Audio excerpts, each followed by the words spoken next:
Chris here from Unicorn Reviews. Sorry there was no video last week, but it's just way too hot. It's like 35 degrees Celsius at the moment.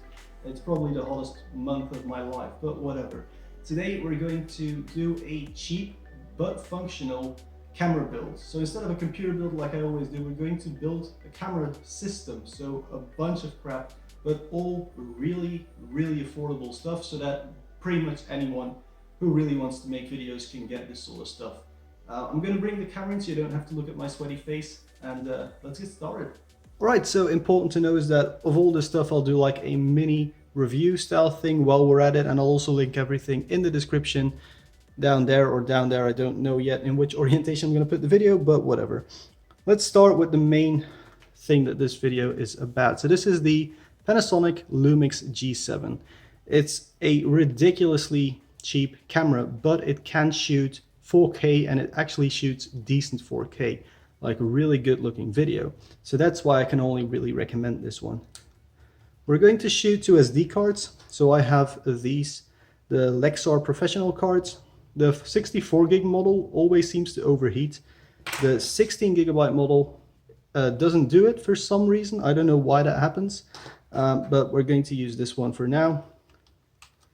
There we go. Battery stuff, that's all worries for later.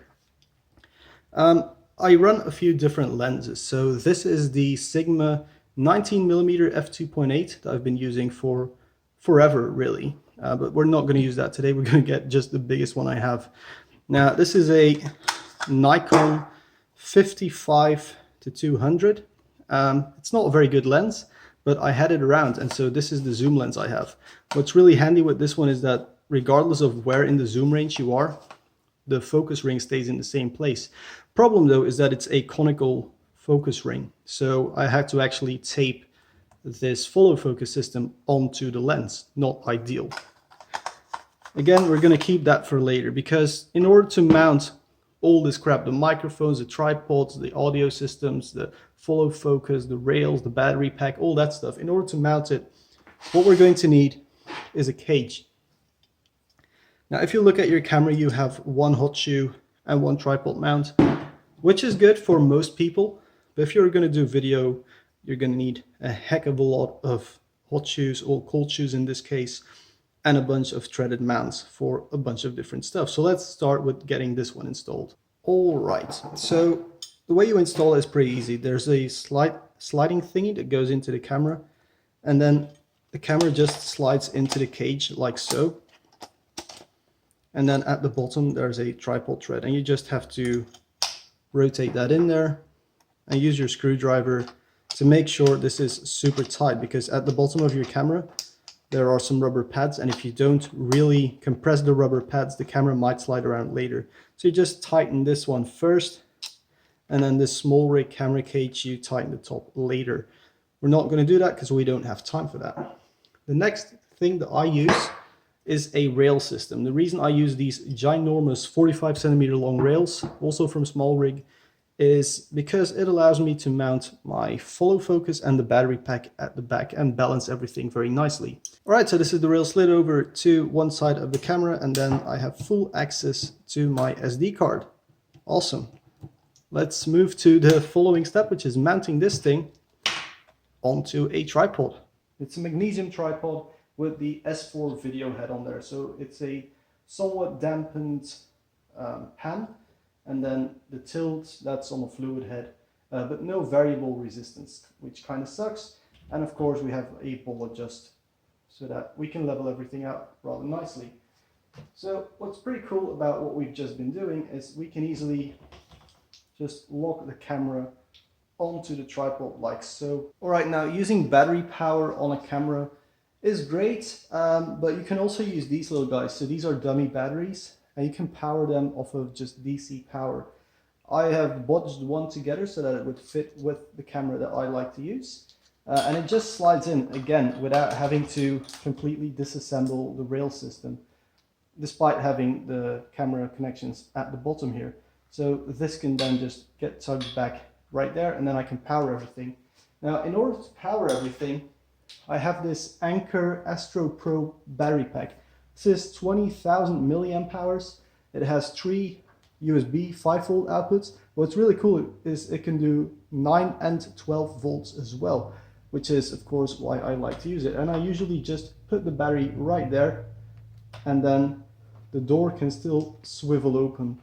Alright, so with power dealt with, it's time for the next big step, or at least what I think is a big step, which is mounting the lens. So we're mounting this absolutely ginormous Nikon lens. Well, relative to a G7, it's pretty big.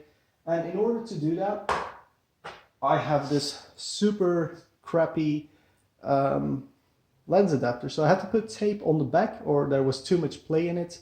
And also the pin that controls the aperture ring, I had to bend myself or the thing wouldn't fit. So I have to use just the world's crappiest lens adapter, but it was 18 euros, which for a G mount to Micro Four Thirds is really freaking cheap.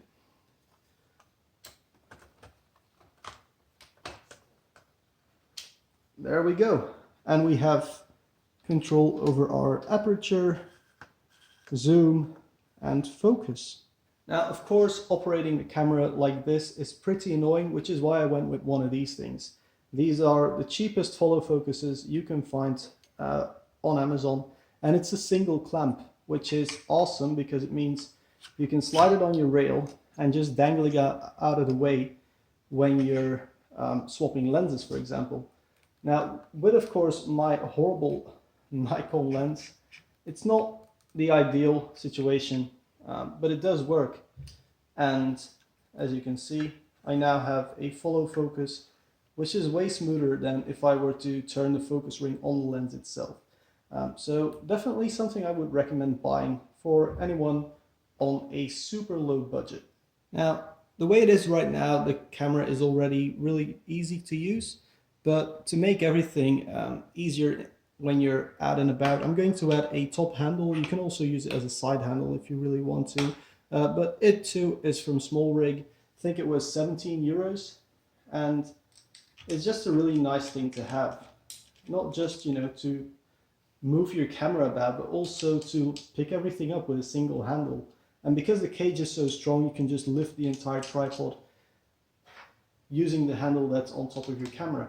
What's really, really nice about it is that this is a standard bicycle grip, so you can replace the grip with one from your bike or from, you know, a really nice handle that you want. Plus, as I'll show in just a bit, it also has another cold shoe mount, which we are going to use because we're going over the top with this build.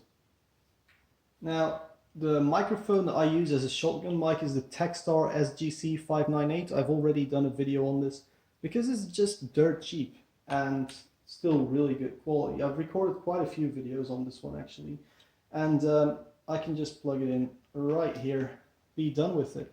Now, right now we're going over the top, so we are going to start adding in a bunch of wires, which is where this tiny little thing that came with the camera cage comes in really handy. This is just a tiny little wire clamp. It just threads in like so, and you can use it to hook all your wires together so that you don't create a massive mess. Now, of course, just a shotgun microphone isn't enough for me, so I'm also going to add a lavalier system. Now, I have already reviewed this one, the Rode Link system, but this is super expensive, although it has dropped by 40% in price. So right now, the whole system, including a lavalier microphone, is like 280 euros, and it's wireless, no interference ever, always works perfectly fine, and it'll go over 100 meters of range. And so I just use my existing rubber bands to strap it in place, just like so. And the audio cable I just, you know, attach under here and then plug it into the camera whenever I need it. Now, because I want to go really over the top with this one, I'm also going to add lighting to the camera. So what's really good for this is when you're at a booth, at an event or something, you know, the light is always horrible. So what we can do is just add lights to them. These are the Aperture M9s. I did a separate video about these because I really like them. And they just drop in like so. And they're just generally really easy to use. They have a lot of output, and the output is also easy to adjust. So you can go really bright or really not that bright at all. What's also awesome is it's got a USB charge port. So I can use USB power with my existing battery pack to charge the light on the go. Alright then, as I said, all of these are USB powered, so let's just add in a few more USB cables so that whenever the camera is off, the lights are charging. And then we're pretty much finished. This is actually the setup that I use every week, that I'm always using. Sometimes, of course, slightly less crazy, because there's really no point in adding all this stuff to there. But it is, in essence, what I use to create what I think is pretty good looking 4K video. Right, and then it's just a case of plugging in 3 USB cables, perhaps wrapping them around the rods a few times to get the lengths right. You could probably just buy the correct length cables, but this is of course the easier way. And just like that, if I now turn on the battery pack, I have one power source to power. I can even power this one off of USB power if I really wanted to. But right now, the lights are charging off of USB. I can turn on the camera. I can use my aperture ring. Got zoom. Oops. I can focus on the lamp over there. And I have a video head to move everything about.